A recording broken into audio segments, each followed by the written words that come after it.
All right, today we're tackling something we all know, that feeling of laziness. But what if I told you it has almost nothing to do with your willpower? Yeah, let's get into the real science behind why you feel so unmotivated sometimes.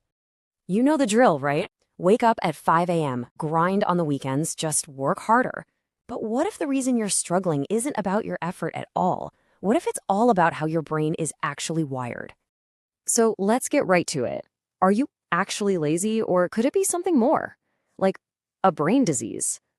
I know that sounds intense, but stick with me. We're going to explore how the way we live today might literally be rewiring our brains to do, well, nothing. Okay, so here's the plan. First, we're going to expose the laziness lie. Then we'll dive into your brain on dopamine. We'll look at the secret of focus from the pros, and then the best part, I'll walk you through a 4-step brain reset you can start today. All right, section 1, the laziness lie. Because it's not a character flaw, it's chemistry. Seriously, let's reframe this whole problem. This isn't about feeling bad for procrastinating. It's about getting to the real root cause. Okay, this is the key takeaway right here. You aren't lazy. You are medicating discomfort with easy, low-effort dopamine hits. Think about it. When you mindlessly scroll through your phone instead of doing that thing you're supposed to do, you're not being lazy. You're literally escaping a feeling of discomfort by grabbing a quick, easy reward. It's a chemical coping mechanism, and honestly, willpower alone doesn't stand a chance against that. Okay, next up, your brain on dopamine. This is the chemical engine of motivation. Let's meet the main character in our story, this powerful little molecule called dopamine.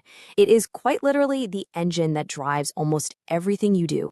So what is it? Well, dopamine is a neurotransmitter in your brain that's basically a reward hormone. Its whole job is to motivate you to repeat actions. But it's not just about pleasure, you know? Its real fundamental job is to get you to act, to get food, to accomplish something, to survive. There was this wild experiment mentioned in the book Atomic Habits that shows just how critical dopamine is. So scientists took these rats and they blocked the dopamine release in their brains. And you know what happened? The rats lost all will to live. I mean, they wouldn't eat, they wouldn't drink, even with food right there. They just stopped. The conclusion is pretty chilling. No dopamine means no motivation to do anything at all. Okay, so that's what happens with no dopamine. But here's our problem today. Our brains are in a state of dopamine overdraft. Our world, with the nonstop notifications, the endless scrolling, it's just thrown this whole system into complete chaos. We are constantly hitting our brains with cheap, easy dopamine. And what happens then? Well, it leads to a state some researchers are calling brain rot. Seriously, look at the difference here. A normal brain, it's pretty easy to focus. Simple things feel, well, simple. But an overstimulated brain, you're easily distracted, and even the simplest tasks feel like a huge effort. Why? Because you're just constantly craving that next hit of stimulation. Normal life just can't compete. Dr. Anna Lempke, a psychiatrist at Stanford, has this incredible quote. The modern smartphone is a hypodermic needle injecting digital dopamine 24/7. That's powerful, right? She's basically saying these apps can be like drugs in terms of the massive amount of dopamine they release. It's just a constant, high-dose injection right into your brain's reward center. And you know what happens after a big high? A crash. That's the result. You enter this dopamine deficit mode. All of a sudden, normal stuff like reading a book or going for a run or even just studying, it feels boring. It feels impossibly difficult. And it's because those things just can't compete with the insane digital highs your brain has gotten used to. Okay, so if our brains are so messed up, how on earth do super successful people get so much done? What's their secret? Well, it all comes down to how they manage their focus, and by doing that, how they manage their dopamine. Just look at Warren Buffett. The man reads 500 pages every single day. He has this great line about how knowledge builds up just like compound interest. Or how about a young Elon Musk? He apparently read for up to 10 hours a day.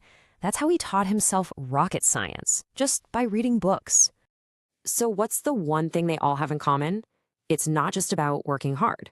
It's their laser-like focus. It's this disciplined, almost superpower-like ability to direct their attention exactly where they want it to go. They've mastered the art of focus.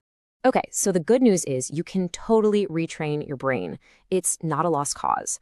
let's walk through 4 really practical, science-backed steps you can take to get out of this dopamine trap and get your focus back. So here it is, our 4-step plan. First, we're going to practice single tasking. Second, meditate daily. Third, get moving outdoors. And fourth, do a real dopamine detox. It's a simple plan to take back control. Let's break each one down. All right, step 1, single tasking. Look, multitasking is a total illusion. Researchers at Stanford proved it just tanks your memory and your attention. So when it's time to work, just close the other tabs. Put your phone in another room. Give one single task your full attention. If you need a framework, try the Pomodoro technique. It's simple. 25 minutes of pure focus, then you get a 5-minute break. That's it. Step 2 is meditation.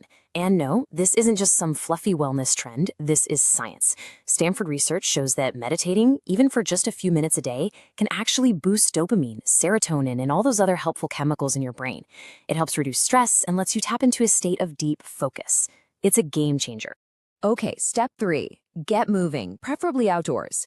Exercise can naturally increase your dopamine release by like 30 to 40%. It's like a clean, healthy high for your brain that makes everything else easier. And you don't have to go run a marathon.